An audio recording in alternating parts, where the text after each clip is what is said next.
Hello. Today I'm going to read from Sources for America's History, edited by Kevin Sheets, going to published by Bedford St. Martin's. I'm going to read Fanny Lou Hamer, civil rights activist, for testimony before the Credentials Committee of the Democratic National Convention.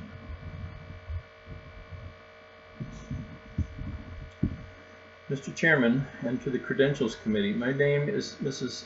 Fanny Lou Hamer.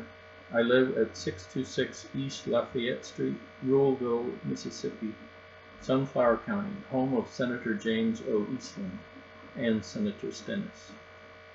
It was on the 31st of August 1962 that 18 of us traveled 26 miles to the county courthouse in Indianola to try to register to become first-class citizens. We was met in Indianola by policemen, highway patrolmen, and they only allowed 2 of us in to take the literacy test at the time.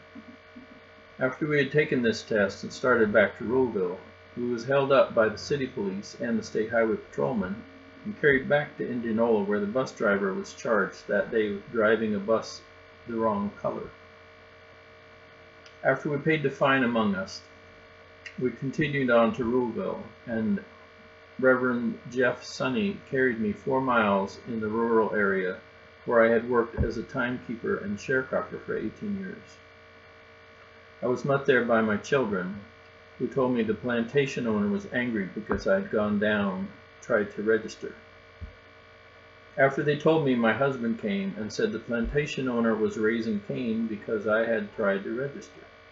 And before he quit talking, the plantation owner came and said, "Fanny Lou, do you know, did Pap tell you what I said?" I said, "Yes, sir." He said, "Well, I mean that."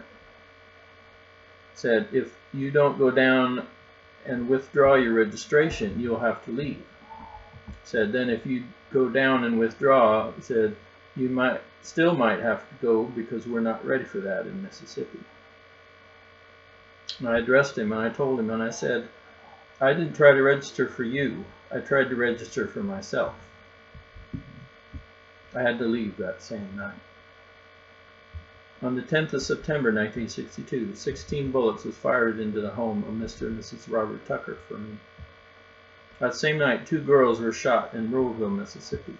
Also, Mr. Joe McDonald's house was shot in. June 9th, 1963, I had attended a voter registration workshop. Was returning back to Mississippi. 10 of us was traveling by the Continental Trailway bus. When we got to Winona, Mississippi, which is Montgomery County, 4 of the people got off the bus to use the washroom, and 2 of the people to use the restaurant. 2 of the people wanted to use the washroom. The 4 people that had gone in to use the restroom was ordered out. During this time, I was on the bus. And when I looked through the window and saw they had rushed out, I got off the bus to see what had happened. And one of the ladies said, "It was state highway patrolman and a chief of police ordered us out." I got back on the bus, and one of the persons had used the washroom and got back on the bus too. As soon as I was seated on the bus, I saw when they began to get the 5 people in the highway patrolman's car. I stepped off the bus to see what was happening. Someone screamed from the car that the 5 workers was in and said, "Get that one there." And when I went to get in the car, when the man told me I was under arrest, he kicked me. I was carried to the county jail and put in the booking room. They left some of the people in the booking room and began to place us in cells. I was placed in a cell with a young woman called Miss Evesta Simpson. After I was placed in the cell, I began to hear sounds of licks and screams. I could hear the sounds of licks and horrible screams. I could hear someone say, "Can you say yes, sir, nigger? Can you say yes, sir?" And they would say other horrible names. She would say, "Yes, I can say yes, sir." "So well, say it." She said, "I don't know you well enough." They beat her. I don't know how long. After a while, she began to pray and ask God to have mercy on those people. It wasn't too long before 3 white men came into my cell. One of these men was a state highway patrolman. He asked me where I was from, and I told him Ruleville, and he said, "We're going to check this." And they left my cell, and it wasn't too long before they came back.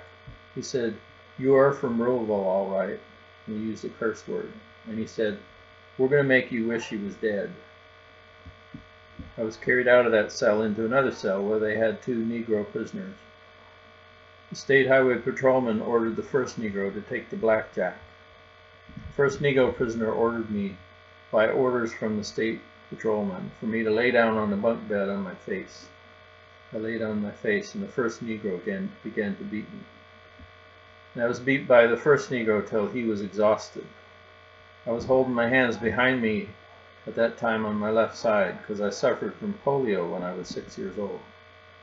After the first Negro beat me till he was exhausted, the state highway patrolman ordered the second Negro to take the blackjack.